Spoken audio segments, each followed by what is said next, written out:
crew, and welcome to another Scorpion Sub-Zero Open Box! And today is again... You again? Yeah, it's me.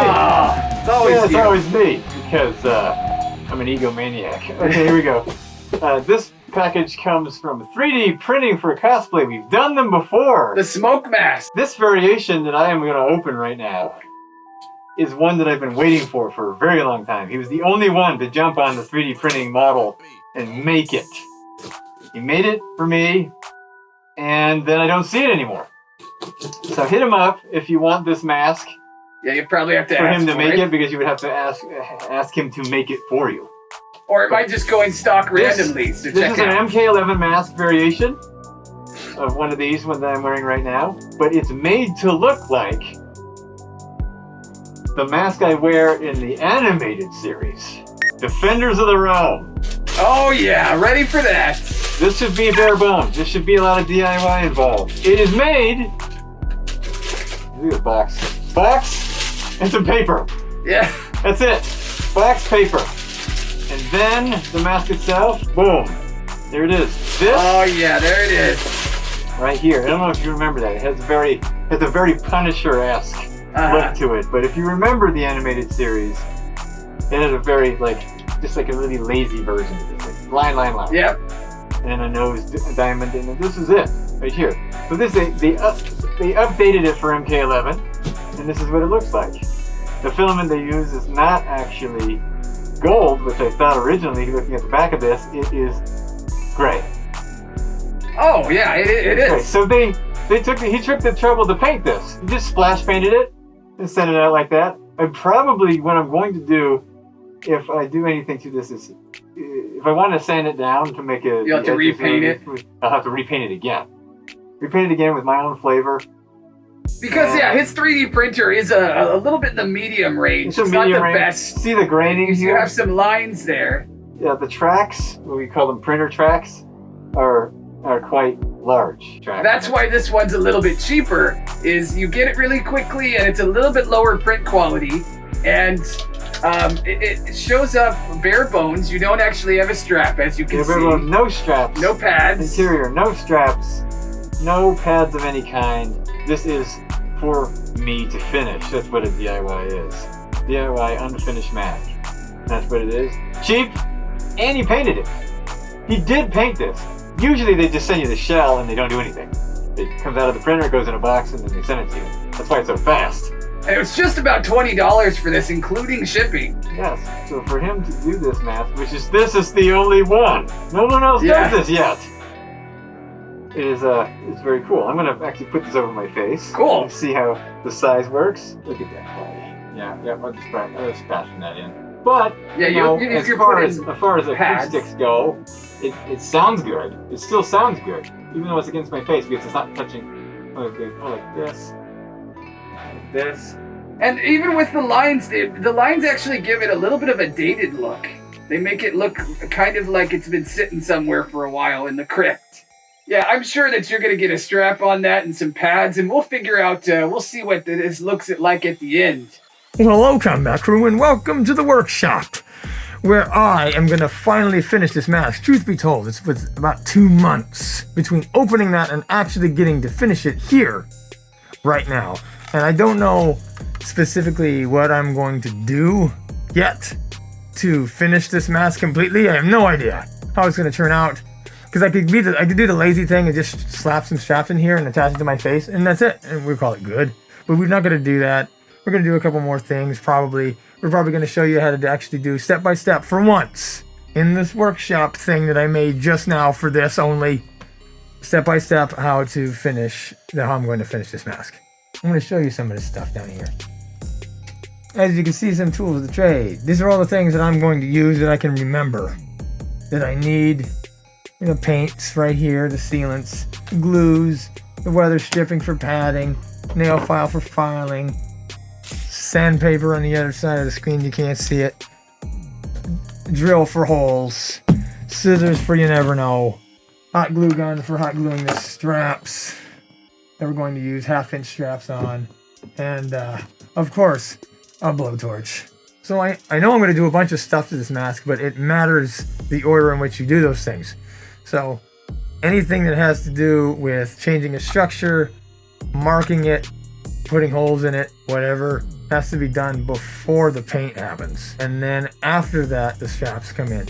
You know, and I'll just walk you through step by step how I'm going to do this. The first thing I'm going to do is add some heat to this to change its shape. These are fragile. You don't know how fragile a 3D print is until it breaks. And they have broken several times on me. You can glue them back together, it's okay, or just heat them up and then rebond them, or do whatever you want. But it can break very, very easily, and I'm trying not to do that. So the heat process has got to be even, kind of slow. You can't force anything, because it will just snap if it's too cold. And you don't want it to get too hot, because it'll just start melting, and you'll lose all these nice, sharp, crisp edges here. Don't try this at home, by the way. I'm not certified in anything, and I don't want any responsibility taken if you take fire in your house to something and then burn your house down. I'm not responsible for that, okay? Get a heat gun. This is a food torch, by the way.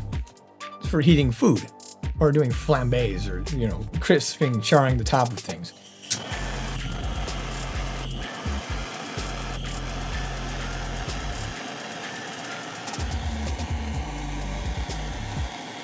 I'm also trying to get rid of those little tiny hairs, stragglers, if you will, of the 3D filament that kind of snapped off when it was taking breaks and going to different paths. Like that, smoothing it out in there. Beautifying a little bit. Making an even heat. Doing this very, very evenly on purpose.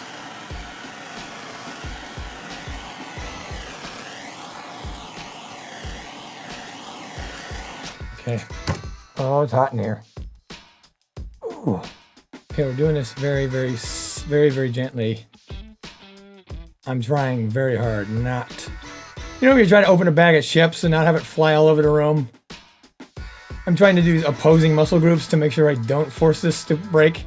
I don't want to do that. I'm just trying to hold it here until it cools. There we go. Now, that's a little better. Don't need to do anything more. To that, you just need it a little bit more snug. Make sure that gas is off. So now, after that's all done, I'm going to drill some holes in this thing so I can breathe. Well, let me angle you down a second. Okay, so now I'm going to take the smallest drill bit that I can find. It's like a 5 by 64th or something like that. It's very, very tiny. And then I'm going to drill in the crevices here. I know that there are going to be some drop shadows here for with lights and stuff like that, so there's less likely to be seen if I put air holes in these channels.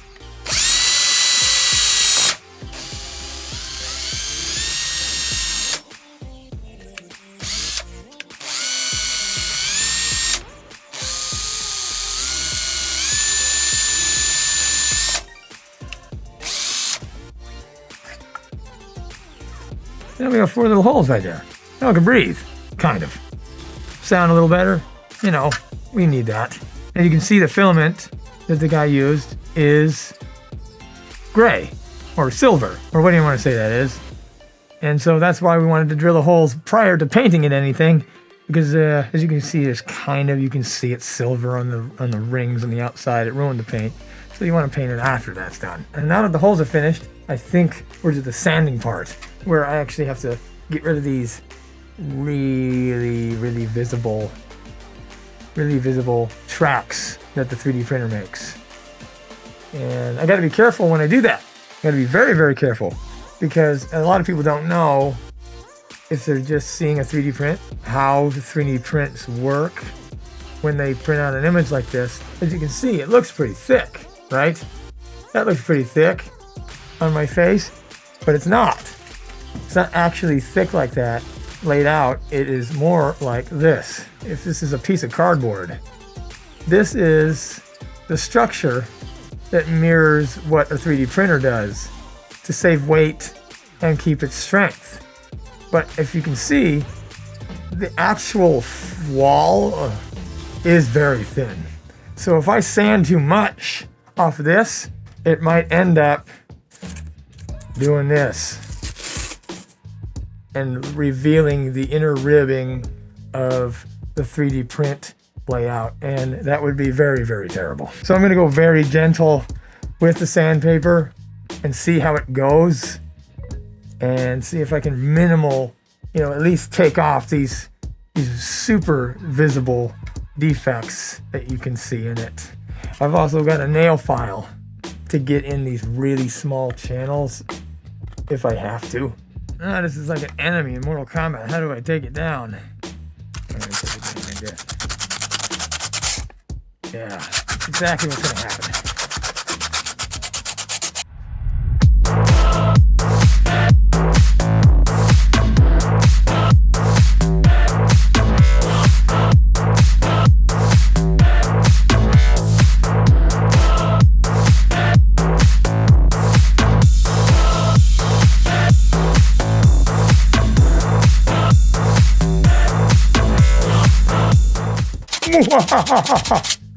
A devious scheme I've had.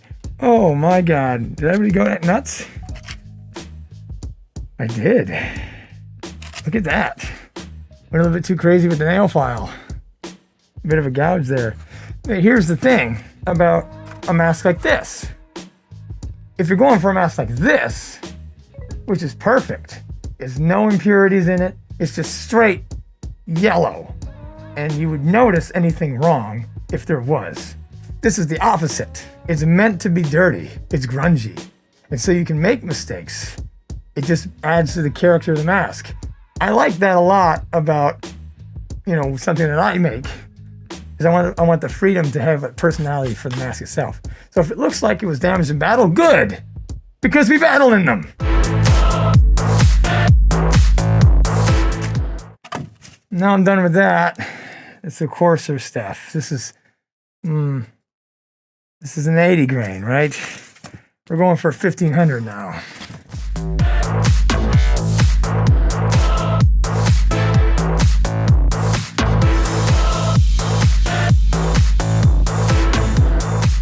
Look at that. I don't know about you, but that looks pretty damn cool the way it is. I think we're done. No, I'm not. It's not working. I gotta blow this thing up. Some other masks that I have, that I've altered, the filament used to make them was black. So you just cut it and then black would be there. It'd be like a shadow, no problem. But this, if I cut into it, it'll be gray. So I'm gonna cut it on purpose. Open this one. I got a cut there already. I'm just gonna slice it down like that.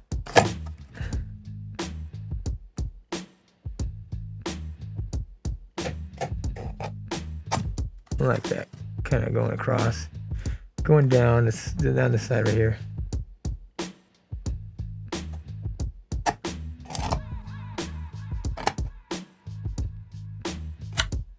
Follow through. We gotta follow through with your swords, ladies and gentlemen. Now, it kind of looks like Pinhead, right? Hellraiser, anybody? Anybody know it? Yeah, battle damage, baby. So now what we're gonna do is we're gonna paint this. We're gonna paint it with some metallic Rust-Oleum shiny finish. This is kind of leading toward the cherry side of gold. I like kind of a cherry gold for the top, and we're gonna do more of a gold. You can see the difference. I'm probably gonna hit it with an upward angle for shadowing with the darker, and come down on top of it for a layered effect on the top with the Rust-Oleum. But now we have to go outside, because I'm not doing that in here. Shh, it's dark. It's nighttime out here. Okay, so here's the mask, right? I'm hanging it upside down on a clothesline, so that I can paint it best. Because where this pin is not going to take paint. So I've got to paint it again. But I'd rather it be on the bottom where no one sees it than on the top of the nose where everybody sees it. So we're going to start like this. Whenever you're painting something, you want to start 2 feet, about 2 feet away from whatever you're painting with like a plastic material, because paint likes to pool very, very easily on it and start to bead up and clump and be runny and weird. And if you don't want that to happen, you gotta stand quite a distance away from it. When you're spraying it, it kind of dries a little bit and hits it in like an even mist.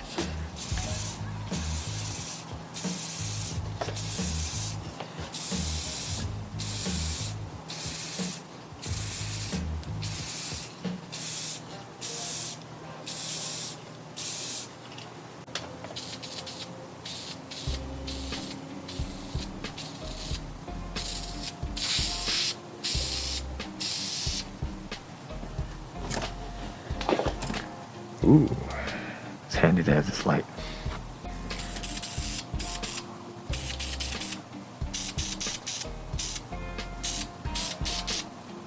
All right, now we're back inside. We're gonna set this up to dry right here. I want to show it to you in this lighting. Look at that, thing of beauty, gorgeous. Kind of like this strawberry bronze gold thing going on. Look at that. Ooh, yeah. This is on a paint can, by the way. Touching it only on the insides, not on the edges in any way. I don't want to mess that paint up. And put a heater right here. Just give some airflow. It's very, very humid outside. There we go. Little baby buddy here. Now I was going a few ways about doing shots for this. I think I'm going to keep it simple. I'm going to just glue them in. I think I'm going to paint only the 75 part. And the problem is this comes with a brush in it. I'm going to do the black. And it is a small brush, but it is not remarkably thin. As you can see, it's going to be very, very hard for me to get that in that little tiny groove. The in part black on this. Might look pretty cool. I'm going to paint these channels up. Now I'm going to fill them. I fill them completely. And then wipe off the excess when I'm done. Oh, do I have something in my teeth? That's what it looks like. It looks like I ate a bunch of squid ink.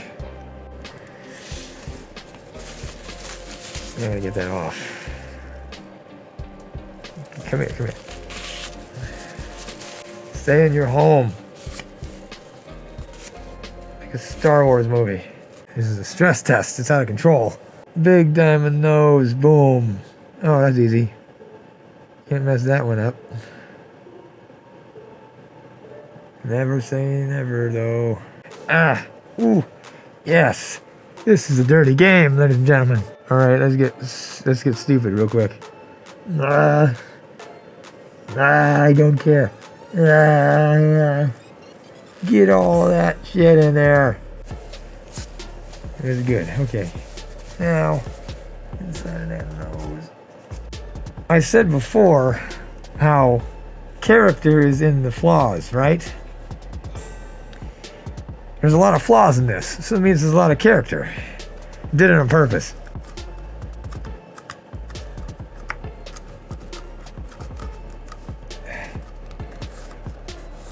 Okay, so now the black is dry here, and I decided to put more black after all in these little areas here.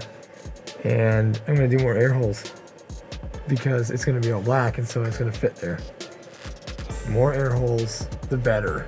Yeah, more drilling. Okay.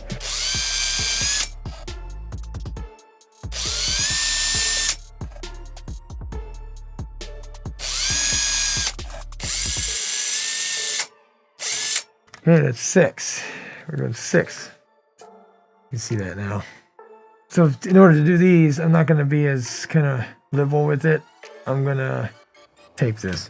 Now, even though I've done this whole tape job thing, there's no guarantee that there's not going to be bleed through.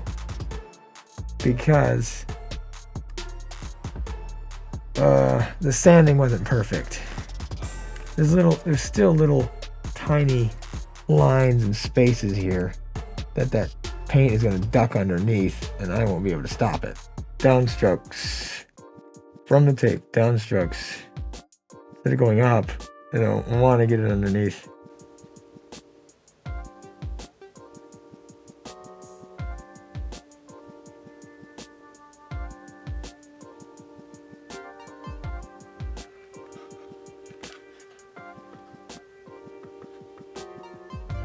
Is the other side done? It doesn't look too bad. The tape was useless. Like I thought, it bled through. I should have just freehanded it from the beginning and saved myself some taping. Alright, so that's all the patchwork done. All that's dry, so now we're gonna go back outside again and clear coat this thing.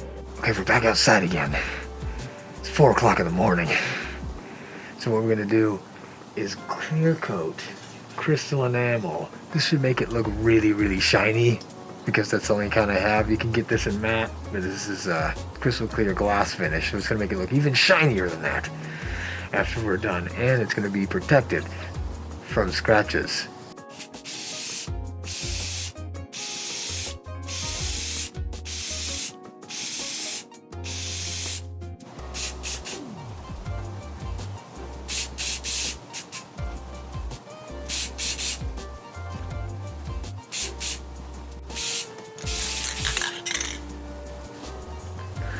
That should be good enough.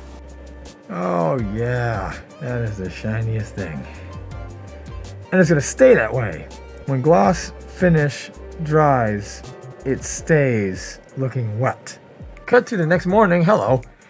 Now that's plenty of time for the clear coat to actually dry, so now it's much more resilient when it comes to being scratched and stuff like that. Now we get to decide where to put the pads in this thing.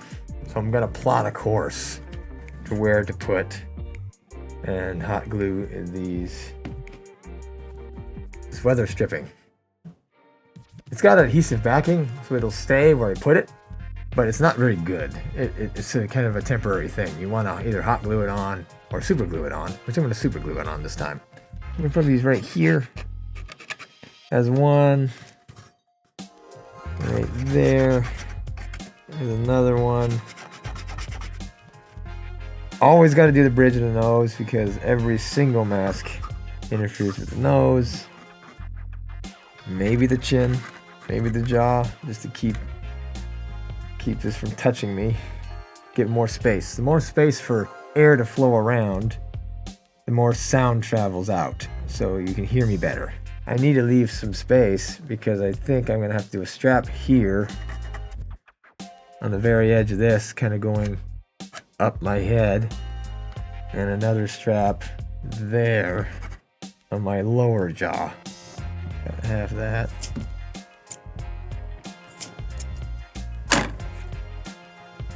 Here are these things. I'm gonna shove these up here.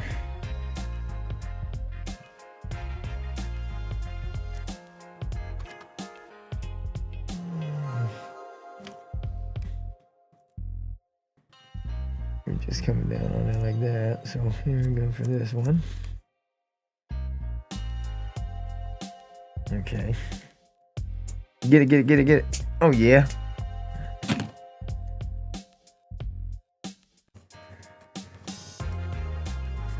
Tuck underneath there.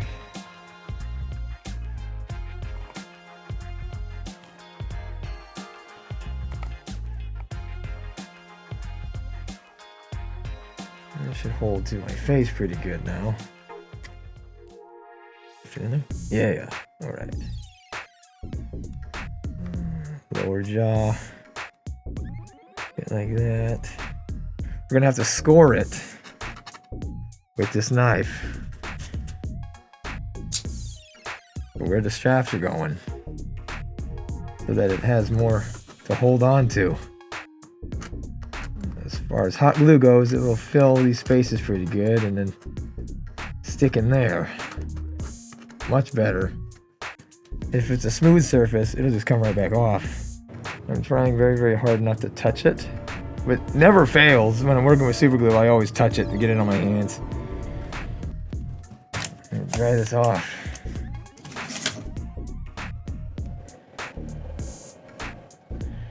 So now, let's get the straps going. I have to do a lower one and an upper one. The upper one has to be bigger because it goes around the back of my head.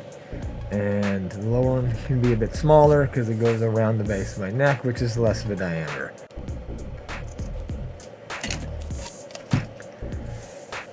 That's the top of my head. Should be good.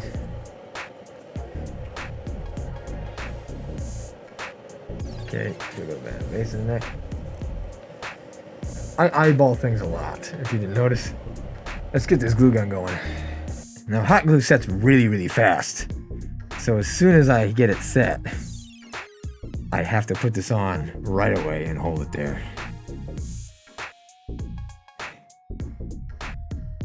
All this right here can go like that.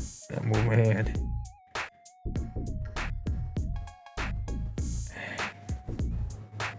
I'm gonna sandwich that up there. Okay, push this. See the strand things I'm talking about? Okay. It's a very quick set, see? That is set already. Get off my mask. You. Okay. It's like spider web. This is how you make spider web. You didn't know. You use hot glue and then you come away real fast. The problem is not the glue sticking to the elastic. It's this glue sticking to the mask. I scored it. Hopefully it's to stay in those little grooves I made. There we go. Oh, Spider-Man, get out of here. Jeez. Get off of me. Can't help it. I'm gonna deal with that. Just cooling very, very quickly. Alright, that angle. Don't touch me. I'm gonna fill in that gap at the nose too. Right here. Get it in there. Take that gap away. Lower strap. Upper strap. Now. Let's see how it fits. 3, 2, 1. Let's look at it. Oh my God. It looks really good. I really like this. All right, 3D printing for cosplay made this mask. I don't know if they're still making it. You gotta put in a request if you want them to make another one, because I think I snagged the last of it. But $26. $26, not including shipping, but 26 bucks for a 3D print. It gets there like that. This is a thrift way to go. If you want to DIY something and you've got the materials, you only have to get the materials once. You only got to get glue gun one time. You only got to get the tape. Everybody got scissors. Get this for a couple bucks on eBay, Amazon. Right here, you have straps for miles, straps for days. You do so many different masks with that. When you buy a paint can, this will do 10 masks, no problem. So it's up to you. You want to spend $40 on a mask. But if you don't have $40, then you got 25, so you got a bunch of craft stuff lying around. Might be able to DIY yourself one like this. Because this is pretty cool. I'm gonna give this one a 4. 4 out of 5 flaming skulls for me. Fits nice. It ain't going nowhere. It's light. It's 2 thumbs up. It's 2 thumbs up for me. Put it up. Boom. Yeah. Looks even better with the hood. Look at that. Boom. Smash. Crash bang. How do I sound? Testing. 1, 2, 3. Hello, combat crew, and welcome to Apples. Apples and oranges. I really like it. Tell me what you think in the comments below. Let's get back to the main video so we can continue the review. Oh, I jumped the gun on putting this on. My beard is stuck to the glue on the inside. Oh boy, that's gonna hurt. And that's 3D printing for cosplay. They sell really low prices. They ship really fast, and the print quality isn't the greatest, but that's what you're paying for. You're paying for something that you'll have to sand down. $20. Yeah, and 25. Sanding is not that hard. It might take you a little while to manually sand. Thank you so much for sending us this, and check him out on Etsy. So leave us suggestions on what items you think we should unbox and review in future episodes. Like, comment, subscribe, hit the little bell thing if you'd like to see more. And don't forget to come back and see us again on whatever the hell we're gonna do. For more unboxings, reactions, let's plays, and skits. See y'all later. Bye.